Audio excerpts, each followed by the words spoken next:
ونصلي على رسوله الكريم اما بعد فاعوذ بالله من الشيطان الرجيم بسم الله الرحمن الرحيم وبالوالدين احسانا صدق اللہ العظیم۔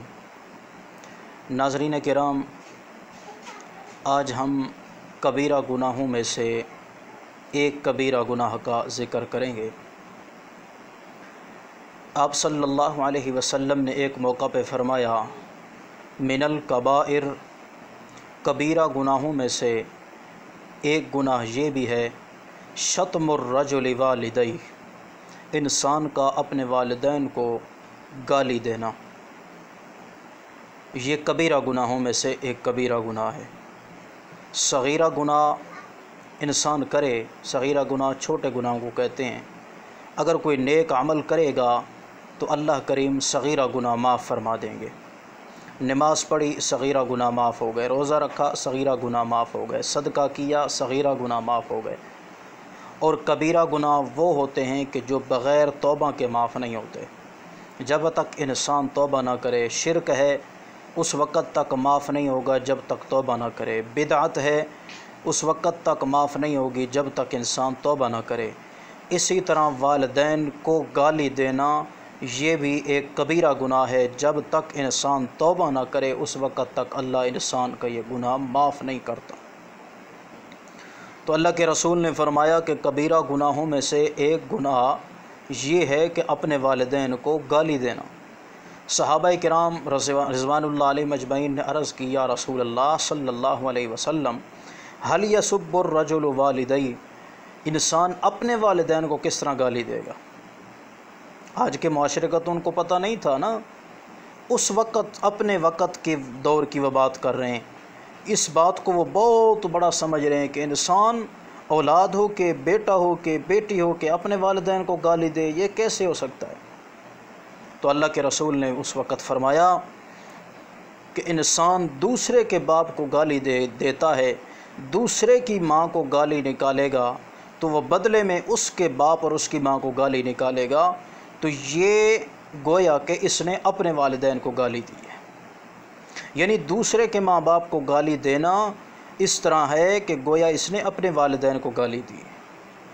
اور قرآن مقدس میں اللہ کریم نے جہاں پہ اپنی عبادت کا ذکر کیا، حکم دیا کہ خاص طور پہ میری عبادت کرو، میرے سوا کسی کی عبادت مت کرو، وہیں پہ اللہ نے والدین کے ساتھ بھلائی اور نیکی کا ذکر فرمایا۔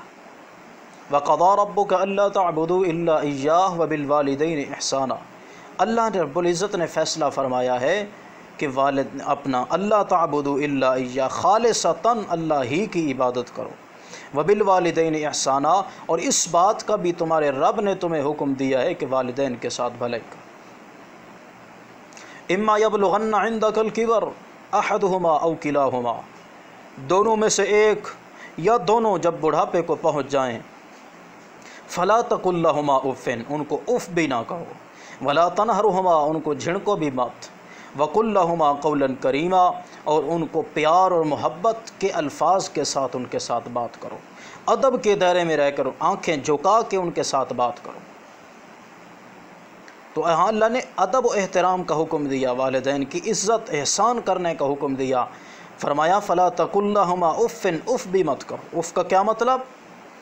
کہ اماں نے کوئی بات کہی ہے، اب بابا نے کوئی بات کہی ہے، اور انسان کے دل اور دماغ کو وہ بات ناگوار گزری، ناپسندیدہ بات تھی، انسان نے آگے کوئی جواب نہیں دیا ان کو، صرف اتنا کہا، اتنا کہنے سے بھی اللہ کریم منع فرما رہے ہیں کہ یہ ہوں بھی نہیں کرنی۔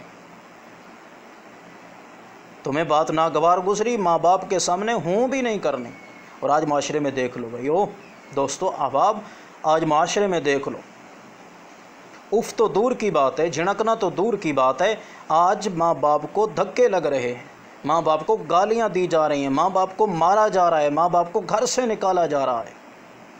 آج انسان کی نگاہ میں بیوی کی قدر ہے، انسان کی نگاہ میں دوستوں اور احباب کی قدر ہے، باقی رشتہ داروں کی قدر ہے، قدر نہیں ہے تو والدین کی قدر نہیں ہے۔ جتنا اسلام نے اور اللہ اور اس کے رسول صلی اللہ علیہ وسلم نے والدین کی عظمت پر زور دیا ہے، والدین کی ادب اور احترام کا زور دیا ہے، حکم دیا ہے، جتنا ان کی شان بیان کی ہے، آج معاشرے میں آج کی نوجوان نسل نے اتنا ہی ان کو ذلیل و رسوا کر دیا ہے۔ اور آج کا نوجوان کتنا ماں باپ کو، والدین کو ذلیل و رسوا کر رہا ہے۔ اور یہ مت سمجھنا کہ ہم والدین کا دل دکھی کر رہے ہیں، کل کو تم نے بھی والد بننا ہے، والدہ بننا ہے، تو تمہارے ساتھ بھی اس سے زیادہ ہوگا، کیونکہ اللہ کے رسول نے فرمایا کہ جو والد کا دشمن ہے یا والدہ کا دشمن ہے، اللہ اس بدبخت انسان کو، اسی طرح اللہ کے رسول نے فرمایا اس بدبخت انسان کو اس وقت تک موت نہیں دے گا جب تک اس کو دنیا کے اندر ذلیل نہ کر دے۔ یہ میرے پاک نبی کا ارشاد۔ تو دوستو، والدین انسان کے دشمن نہیں ہوا کرتے، والدین انسان کے خیر خواہ ہوتے ہیں۔ تو جس طرح اللہ اور اس کے رسول نے حکم دیا ہے، اسی انداز میں والدین کی عزت، احترام، قدر، ان کا ادب بجا لاؤ، تاکہ دنیا کے اندر بھی تم سرخرو ہو جاؤ اور آخرت کے اندر بھی اللہ اور اس کے رسول کے ہاں سرخرو ہو کر رب کی رضا حاصل کر کے جنت کے اندر جانے والے بن جاؤ۔ وما علینا الا البلاغ المبین۔